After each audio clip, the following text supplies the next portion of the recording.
বাগে জন্নতের ফুল নিয়ে এসেছি, প্রিয় নবীর হাদিস পাক নিয়ে এসেছি।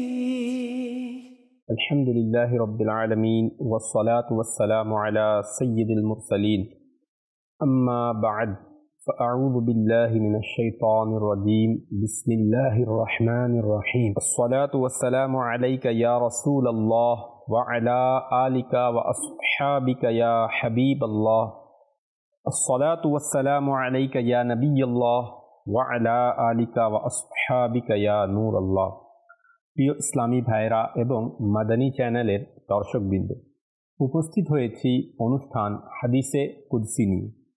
এই অনুষ্ঠানে আমরা হাদিসে কুদসি শুনে থাকি।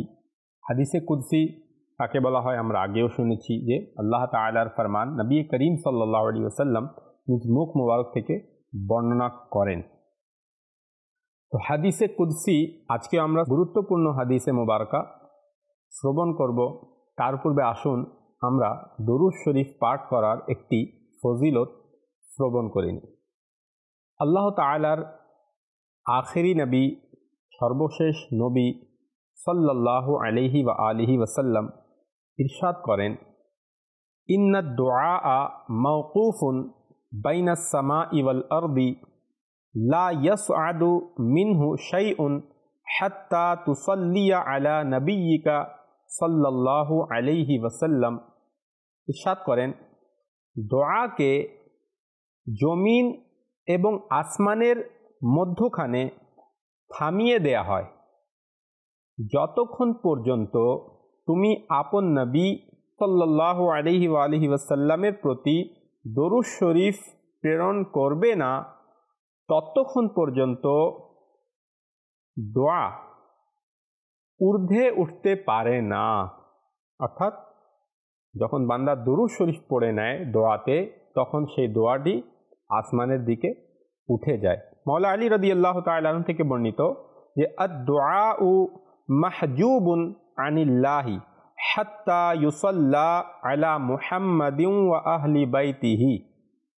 অর্থাৎ দোয়া আল্লাহ তাআলার থেকে আড়ালে থাকে যতক্ষণ পর্যন্ত মুহাম্মদ সাল্লাল্লাহু আলাইহি ওয়াসাল্লাম এবং তার আহলে বাইতের প্রতি দরুদ প্রেরণ করা হবে না। অর্থাৎ যখন দরুদ শরীফ পাঠ করা হয় তখন সেই দোয়াটি আল্লাহ তাআলা কবুল করে নেন। সাল্লু আলাল হাবিব সাল্লাল্লাহু তাআলা আলা মুহাম্মদ সাল্লাল্লাহু আলাইহি ওয়া আলিহি ওয়াসাল্লাম। প্রিয় মাদানী চ্যানেলের দর্শকবৃন্দ, আজকে আমরা যে হাদিসে কুদসি শ্রবণ করব সেটি হলো দোয়া সম্পর্কে। দোয়ার ব্যাপারে আজকে আমরা হাদিসে কুদসি শ্রবণ করব। প্রিয় নবী সাল্লাল্লাহু আলাইহি ওয়াসাল্লাম ইরশাদ করেন, আল্লাহ তাআলার ফরমান, আল্লাহ তাআলা ইরশাদ করেছেন, হে আদম সন্তান, যদি তুমি আমার নিকট দোয়া করো এবং আমার প্রতি আস্থা রাখো, তাহলে আমি তোমাকে ক্ষমা করে দেব, আর আমি কোনো পরোয়া করি না। আরও একটি হাদিসে পাক, হাদিসে কুদসি শুনুন। প্রিয় নবী সাল্লাল্লাহু আলাইহি ওয়াসাল্লাম ইরশাদ করেন, আল্লাহ তাআলা ইরশাদ করেছেন, বান্দা যদি আমার নিকট দোয়া না করে তাহলে আমি তার উপর গজব নাজিল করব। তো আল্লাহ তাআলা এটা পছন্দ করেন যে বান্দা যেন আল্লাহ তাআলার কাছে চায়, আল্লাহ তাআলার কাছে দোয়া করতে থাকে, এটা আল্লাহ পছন্দ করেন। আরেকটি হাদিসে কুদসি শুনুন। নবী করিম সাল্লাল্লাহু আলাইহি ওয়াসাল্লাম ইরশাদ করেন যে আল্লাহ তাআলা ইরশাদ করেছেন, আমি আমার বান্দার ধারণার নিকটবর্তী থাকি। বান্দা যেমন আমার ব্যাপারে ধারণা করে আমি তার জন্য তেমনই, এবং বান্দা যখন আমার নিকট দোয়া করে তখন আমি তার সাথে হই। আমরা যখন দোয়া করি তো আমরা কি ধারণা করি, আল্লাহ তাআলা আমাদের দোয়া কবুল করবেন নাকি করবেন না। অর্থাৎ যেমন ধারণা আমরা রাখবো আল্লাহ তাআলা থেকে আমরা তেমনই পাবো। যদি কেউ এই ধারণা রাখে যে আল্লাহ তাআলা আমাকে অবশ্যই ক্ষমা করে দিবেন, আল্লাহ তাআলা আমাকে অবশ্যই দান করবেন, আল্লাহ তাআলা আমার দোয়া অবশ্যই কবুল করবেন। যদি কোনো বান্দার এই ধারণা থাকে তো আল্লাহ তাআলা তার ধারণার মতোই তাকে দান করবেন, অর্থাৎ আল্লাহ তাআলা তার দোয়া কবুলও করবেন, আল্লাহ তাআলা তাকে ক্ষমাও করে দিবেন। যেমন ধারণা আমার থেকে রাখবে বান্দা, আমি তার জন্য তেমনই। তো প্রিয় মাদানী চ্যানেলের দর্শকবৃন্দ, জানা গেল আল্লাহ তাআলার ব্যাপারে সবসময় আমরা যেন এই ধারণা রাখি যে আল্লাহ তাআলা আমাদেরকে ক্ষমা করে দিবেন। আল্লাহ তাআলা আমাদের উপর অনেক দয়ালু। আল্লাহ তাআলার কাছে আমি যাই চাইব আল্লাহ আমাকে অবশ্যই দান করবেন। এই ধারণা যখন আমরা রাখব তখন দেখবেন আল্লাহ তাআলা অবশ্যই দান করবেন। তো আল্লাহ তাআলা বান্দার ধারণার মোতাবিক তাকে দান করেন। প্রিয় মাদানী চ্যানেলের দর্শকবৃন্দ, দোয়ার তো অনেক ফজিলত রয়েছে। বলা হয়েছে যে দোয়া তাকদীরকে পরিবর্তন করে দেয়, অর্থাৎ অন্য কোনো জিনিস তাকদীরকে পরিবর্তন করতে পারে না, কিন্তু দোয়া এমন একটি জিনিস যে দোয়া তাকদীরকে পরিবর্তন করে দেয়। কোরআন শরীফে আল্লাহ তাআলা ইরশাদ করেন যে ওয়াকালা রাব্বুকুম উদউনি আস্তাজিব লাকুম। আল্লাহ ইরশাদ করেন এবং তোমাদের রব বলেছেন আমার নিকট প্রার্থনা করো আমি কবুল করব। সুবহানাল্লাহ, আল্লাহ তাআলা নিজেই বলেছেন আমার নিকট চাও, উদউনি, আমার নিকট প্রার্থনা করো, আমার কাছে দোয়া করো, আমি কবুল করব। প্রিয় ইসলামী ভাইরা এবং মাদানী চ্যানেলের দর্শকবৃন্দ, মনে রাখবেন যে আপনি প্রত্যেকটি বিষয়ে আল্লাহর কাছে দোয়া করতে পারেন, অর্থাৎ আপনার যা পেরেশানি রয়েছে, আপনার যাই মুসিবত, আপনার যা বিপদ আপদ রয়েছে, আপনি সেই জন্যে আল্লাহর কাছে দোয়া করুন যে ইয়া আল্লাহ আমার এই বিপদ দূর করে দিন, ইয়া আল্লাহ আমার এই পেরেশানি দূর করে দিন। অর্থাৎ আপনি যেই বিষয়ে আল্লাহ তাআলার কাছে দোয়া করবেন আল্লাহ তাআলা আপনার সেই দোয়া ইনশাআল্লাহ কবুল করবেন। সেই বিশ্বাসের সাথে যদি আমরা আল্লাহর কাছে দোয়া করি, তো বলার উদ্দেশ্য হচ্ছে যে আমরা যেন আল্লাহর কাছেই দোয়া করি, আমরা যেন অন্যান্য মানুষকে অর্থাৎ সৃষ্টিকে আমরা যেন এগুলা না শোনাই, অভিযোগ না করি যে আমার তো এমন চলছে, আমার সব কিছু শেষ হয়ে গেল, আমার তো জীবনে মানে পেরেশানির শেষ নাই, বিপদের শেষ নাই, অসুস্থতার শেষ নাই, এগুলো সব সময় আমার সাথে লেগে থাকে। তো আপনি কোনো মানুষকে এটা বলে কোনো আপনার লাভ নেই, কোনো মানুষ আপনার এগুলো দূর করতে পারবে না। হ্যাঁ, একমাত্র আল্লাহ তাআলা পারবেন। এই জন্যই আল্লাহ তাআলা বলেছেন যে আমার কাছে চাও আমি দোয়া কবুল করব। নবী করিম সাল্লাল্লাহু আলাইহি ওয়াসাল্লাম ইরশাদ করেন বিপদ অবতীর্ণ হয় আর দোয়া এর সাথে মিলিত হয়ে যায়, অতঃপর উভয়ে কিয়ামত পর্যন্ত ঝগড়া করতে থাকে। সুবহানাল্লাহ, অর্থাৎ আপনি দোয়া করলেন আর আপনার উপর বিপদও অবতীর্ণ হলো, দোয়া না করতেন তাহলে সে বিপদ আপনার কাছে চলে আসতো, কিন্তু আপনি যখন দোয়া করলেন ওই দোয়া ওই বিপদের সাথে ঝগড়া করতে থাকে কিয়ামত পর্যন্ত, অর্থাৎ ওই বিপদ এখন আপনার কাছে আসতে পারবে না। কেন? আপনি যে দোয়া করলেন সে দোয়া আপনাকে সেই বিপদ থেকে রক্ষা করলো, অর্থাৎ আল্লাহ তাআলা আপনাকে তৌফিক দিলেন যে আপনি দোয়া করলেন আর আল্লাহ তাআলা আপনাকে বিপদ থেকে রক্ষা করলেন। হযরত সাইয়্যিদুনা আবু যর গিফারি রাদিয়াল্লাহু আনহু বলেন যে ইবাদত সমূহের মধ্যে দোয়ার মর্যাদা হলো তেমনি যেমন খাবারের মধ্যে লবণের মর্যাদা। প্রত্যেকটি খাবার যা আমরা রান্না করি সেই খাবারে যদি লবণ দেয়া না হয় তাহলে আমরা বুঝতেই পারছি যে সেই খাবারের অবস্থা কি হবে।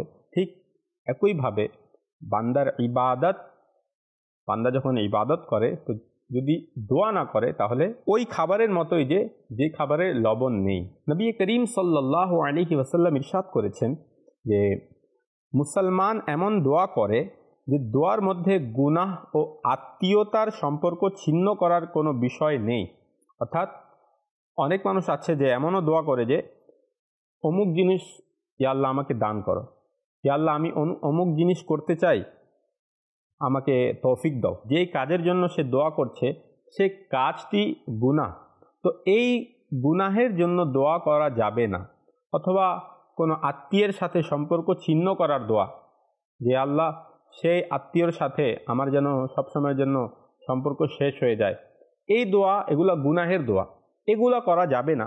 নবী করিম সাল্লাল্লাহু আলাইহি সাল্লাম বলেন যে মুসলমান যখন দোয়া করে আর ওই দোয়ার মধ্যে গুনাহ এবং আত্মীয়তার সম্পর্ক ছিন্ন করার কোনো বিষয় নেই, তখন আল্লাহ পাক তাকে 3টি বস্তু থেকে যে কোনো একটি অবশ্যই দান করেন। নাম্বার 1, হয়তো তার দোয়ার ফলাফল খুব শীঘ্রই তার জীবনেই প্রকাশ পেয়ে যায়। নাম্বার 2, ওই দোয়ার বরকতে আল্লাহ পাক তার কোনো বিপদকে দূর করে দেন, যেভাবে আমরা একটু আগে শুনলাম। নাম্বার 3, তার জন্য আখিরাতে কল্যাণ লিপিবদ্ধ করা হয়। আরেক বর্ণনায় আছে যে বান্দা যখন আখিরাতে নিজের দোয়া দেখবে, যে দোয়া সে করেছে কিন্তু দুনিয়াতে দোয়া যে ফলাফল বা প্রকাশ্যভাবে সে দোয়া কবুল হয় নাই, এই দোয়ার সওয়াব যখন বান্দা আখিরাতে দেখবে, তখন সে আশা করবে, হায় দুনিয়াতে যদি আমার কোনো দোয়াই কবুল না হতো। সুবহানাল্লাহ। বোঝা গেল যে দোয়া বৃথা যায় না, আমরা যে দোয়া করি এটা বৃথা যায় না, তাই সব সময় দোয়া করা উচিত। যখনই নামাজ পড়ি দোয়া করা উচিত। বিশেষ কিছু মুহূর্ত রয়েছে সেই সময় দোয়া করা উচিত, যেমন জুমার দিন এমন একটি মুহূর্ত আছে যেই মুহূর্তে দোয়া কবুল হয়ে থাকে। বৃষ্টি বর্ষণ যখন হয় তখনও দোয়া কবুল হয়, তো বৃষ্টির সময় আমাদেরকে দোয়া করতে হবে। তেমনি ফরজ নামাজের পরেও দোয়া কবুল হয়। কোরআন তিলাওয়াতের পর, কোরআন তিলাওয়াত করলাম, এরপরে দোয়া কবুল হয়ে থাকে। কোনো ব্যক্তি অসুস্থ আছে, এই অসুস্থ অবস্থায় তার দোয়া কবুল হয়। এমন কিছু স্থানও আছে যে স্থানগুলোতে দোয়া কবুল হয়, যেমন আরাফাতের ময়দানে। যারা হজ করতে যায় তারা আরাফাতের ময়দানে অবস্থান করে, তো এই আরাফাতের ময়দানে দোয়া কবুল হয়ে থাকে। মাকামে ইব্রাহিমের পাশে দোয়া কবুল হয়ে থাকে। হাজরে আসওয়াদ, কাবা শরীফে যে হাজরে আসওয়াদ রয়েছে, হাজরে আসওয়াদের সামনেও দোয়া কবুল হয়ে থাকে। আউলিয়া ইকরামের দরবারে, আউলিয়া ইকরাম এর মাজারে, সেখানেও দোয়া কবুল হয়ে থাকে। দোয়া সবসময় আল্লাহর কাছে যখনই আমরা দোয়া করব, বিশ্বাসের সাথে দোয়া করতে হবে যে এই দোয়া অবশ্যই কবুল হবে, তো আল্লাহ তাআলা এই দোয়াকে কবুল করবেন। আচ্ছা, দোয়ার কিছু মাদানী ফুল আমরা শ্রবণ করি। দেখেন, দোয়া এটা আল্লাহ তাআলার হুকুম। আমরা আগেই শুনলাম যে আল্লাহ তাআলা বলেছেন যে উদউনি আস্তাজিব লাকুম, আমার কাছে দোয়া করো আমি কবুল করব। দোয়া করা আল্লাহ তাআলার হুকুম। দোয়া করা নবী করিম সাল্লাল্লাহু আলাইহি ওয়াসাল্লামের সুন্নাত। নবী করিম সাল্লাল্লাহু আলাইহি ওয়াসাল্লাম অধিকাংশ সময় দোয়া করতেন। নবী করিম সাল্লাল্লাহু আলাইহি ওয়াসাল্লাম নিজ উম্মতকে দোয়া করার তাগিদ দিয়েছেন। দোয়াকারী ইবাদত পরায়ণ বান্দাদের দলে প্রবেশ করে, কারণ দোয়া নিজেই একটি ইবাদত। নবী করিম সাল্লাল্লাহু আলাইহি ওয়াসাল্লাম ইরশাদ করেন, আদ-দুআউ মুখুল ইবাদাহ, দোয়া হচ্ছে ইবাদতের মগজ। দোয়ার মাধ্যমে হয়তো দোয়াকারীর গুনাহ ক্ষমা হয়ে যায়, অথবা দুনিয়াতে কোনো সমস্যার সমাধান হয়ে যায়, আর না হলে ওই দোয়া তার জন্য আখিরাতের ধন ভাণ্ডারে পরিণত হয়। অনেক সময় বান্দা বলে যে আমি তো এত দোয়া করছি, আমার কোনো দোয়াই কবুল হয় না। তার মধ্যে কয়েকটি কারণ আছে।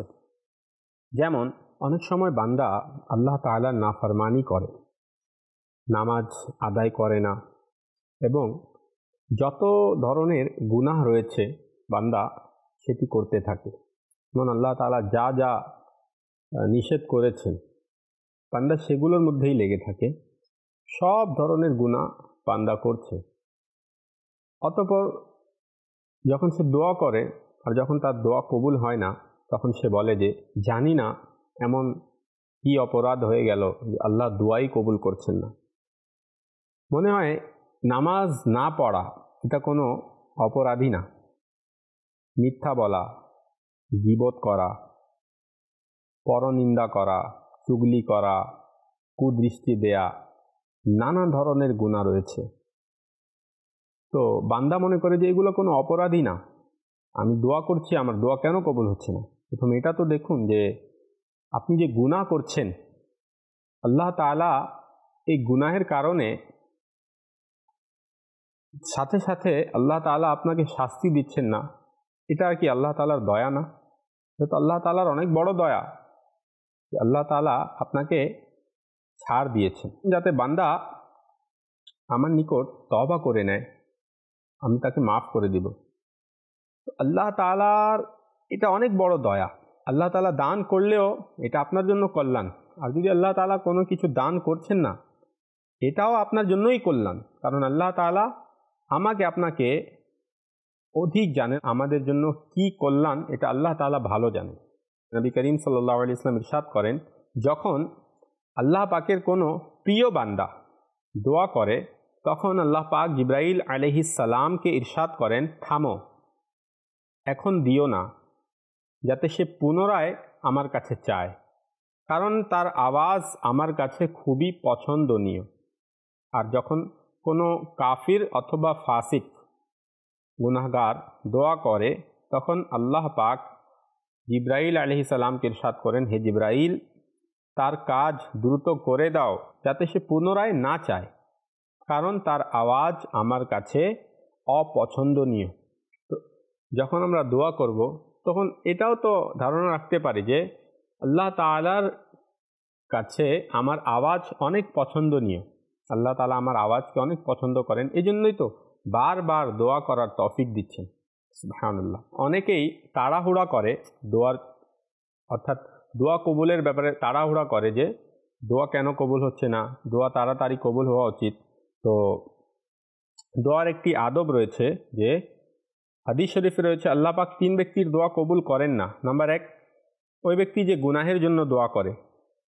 নাম্বার 2, ওই ব্যক্তি যে এটা কামনা করে যাতে আত্মীয়তার সম্পর্ক, আত্মীয়তার বন্ধন যাতে ছিন্ন হয়।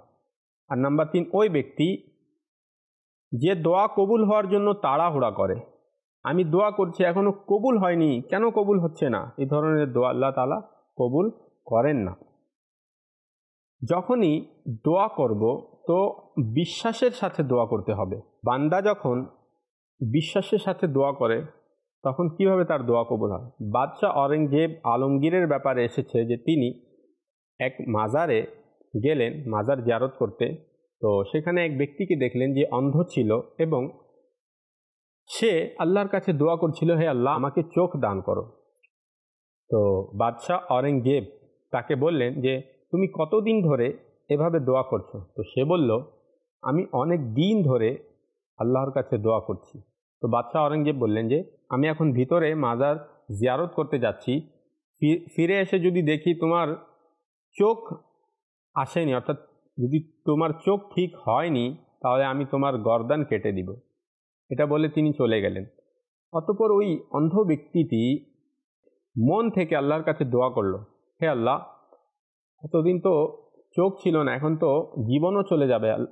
তো সে মন থেকে যখন আল্লাহর কাছে কেঁদে কেঁদে দোয়া করলো, তো আল্লাহ তাআলা তাকে চোখ দান করলেন, তার চোখ ভালো হয়ে গেল। যখন বাদশাহ অরঙ্গজেব আলমগীর তিনি আসলেন এবং দেখলেন যে ওই ব্যক্তির চোখ ঠিক হয়ে গিয়েছে, তো তিনি বললেন যে তুমি অনেক দিন ধরেই দোয়া করছো, কিন্তু মন থেকে দোয়া করছো না, এজন্যই তোমার দোয়া কবুল হয়নি। কিন্তু আজকে তুমি মন থেকে দোয়া করেছো, অর্থাৎ তোমার মনের মধ্যে দোয়া যে তুমি করছো আল্লাহর থেকে, তো এই খেয়ালটাই শুধু ছিল, আর অন্য কোনো খেয়ালই ছিল না, এবং তুমি দোয়ার মধ্যেই লেগেছিলে, এই জন্য আল্লাহ তাআলা, অর্থাৎ তোমার মনোযোগ আল্লাহর দিকেই ছিল। অনেক সময় দেখা যায় যে আমরা দোয়া তো করি, কিন্তু আমাদের চোখ এদিক ওদিক দেখতে থাকে, আমাদের হাত, আমরা দোয়া করি আবার আমরা এভাবে করি, আমরা এভাবে আঙ্গুল ফুটাই। তো এভাবে কি বোঝা যাচ্ছে যে দোয়াতে কোনো মনোযোগ নেই। একটা দুনিয়ার বাদশার কাছে যদি কেউ দাঁড়িয়ে এভাবে এভাবে দেখে যদি বাদশা থেকে কথা বলে, তাহলে বাদশা কি তাকে, সে যা চাইবে বাদশা কি তাকে দিবে? বাদশাহ বলবে যে আমার দরবারের সে তো কোনো আদবই করছে না, আমার দরবারে কিভাবে দাঁড়াতে হয়, কিভাবে কথা বলতে হয় এটাই তো সে জানে না। তো একটা দুনিয়াবি বাদশাহ যদি এই অবস্থা হয় যে বাদশার দরবারে একটা দাঁড়ানোর আদব আছে, বাদশা থেকে কথা বলার একটা আদব আছে, বাদশা থেকে চাওয়ার একটা আদব আছে, তাহলে আল্লাহ তাআলার দরবারে চাওয়ার কত আদব হবে। তা আমাদেরকে আল্লাহ তাআলার কাছে যখন আমরা আল্লাহর কাছে চাইব তখন মন থেকে আমরা চাওয়ার চেষ্টা করব। আসুন আমরা শুনি যে কোন ব্যক্তিদের দোয়া আল্লাহ তাআলা কবুল করেন। এমন কিছু ব্যক্তি রয়েছে যাদের দোয়া আল্লাহ তাআলা কবুল করেন। চিন্তাগ্রস্ত ও বিপদগ্রস্ত এদের দোয়া আল্লাহ তাআলা কবুল করেন। এবং মজলুম যদি গুনাহগার হয় না কেন, অর্থাৎ মজলুম যদি গুনাহগারও হয় তবুও আল্লাহ তাআলা ওই মজলুমের দোয়া কবুল করেন, যার উপর অত্যাচার করা হয়েছে, জুলুম করা হয়েছে। এবং পিতা মাতার অনুগত সন্তান, এই অনুগত সন্তানের দোয়া আল্লাহ তাআলা কবুল করেন এবং পিতা মাতার দোয়াও কবুল করেন সন্তানের হকে। তো আমাদের উচিত, আমাদের যারা পিতামাতা রয়েছেন তাদের উচিত নিজের সন্তানের জন্য সবসময় দোয়া করা। সন্তান যেমনই হোক না কেন, আপনি যদি আপনার সন্তানের জন্য দোয়া করবেন তো আল্লাহ তাআলা আপনার দোয়াকে কবুল করবেন। তো আপনি যা চান আপনার সন্তানের জন্য তা আপনি তার জন্য দোয়া করেন। অনেক সময় বলে যে আমার সন্তান আমার কথা মানে না, আমার সন্তান খারাপ বন্ধুদের সাথে মিশছে, খারাপ হয়ে গিয়েছে। তো আপনি আপনার সন্তানের জন্য দোয়া করেন। দোয়া এটা বলা হচ্ছে মুমিনের হাতিয়ার, এবং যেহেতু পিতা মাতার দোয়া নিজের সন্তানের জন্য কবুল হয়ে থাকে তো বেশি বেশি সন্তানের জন্য দোয়া করা উচিত। আবার বলা হয়েছে যে এক মুসলমানের দোয়া অন্য মুসলমানের জন্য তার অনুপস্থিতিতে, অর্থাৎ একজন ব্যক্তি নেই এখানে, আমি তার জন্য তার অনুপস্থিতিতে তার জন্য দোয়া করছি, তো এই দোয়া খুব দ্রুত কবুল হয়ে থাকে। ফেরেশতারা বলেন আমিন ওয়ালাকা বিমিসলি যালিকা, বলেন যে তার হকে তোমার দোয়া কবুল হোক আর তুমিও তার ন্যায় নিয়ামত লাভ করো। অর্থাৎ আমি আমার মুসলমান ভাইয়ের জন্য যেই দোয়া করব সেই দোয়া আমার হকেও কবুল হয়ে যাবে। প্রিয় মাদানী চ্যানেলের দর্শকবৃন্দ, অনেক কিছুই আমরা আজকে দোয়ার ব্যাপারে শুনলাম। অনেক এমনও আছে যে যারা হারাম ভক্ষণ করে, হারাম খায়, তাদের দোয়া কবুল হয় না। তো প্রিয় মাদানী চ্যানেলের দর্শকবৃন্দ, অনেক কিছুই শোনার সৌভাগ্য অর্জন করেছি। তো আমরাও চেষ্টা করব যে অধিক হারে যেন আমরা আল্লাহ তাআলার দরবারে দোয়া করি। আল্লাহ তাআলা আমাদেরকে তৌফিক দান করুন। আজকে আমাদের অনুষ্ঠানের সময় এখানেই শেষ। আবারও উপস্থিত হব নতুন একটি পর্বে একটি নতুন বিষয়ের সাথে। ততক্ষণ ভালো থাকুন, সুস্থ থাকুন, মাদানী চ্যানেল দেখতে থাকুন। সাল্লু আলাল হাবিব সাল্লাল্লাহু তাআলা আলা মুহাম্মদ সাল্লাল্লাহু আলাইহি ওয়া আলিহি ওয়াসাল্লাম।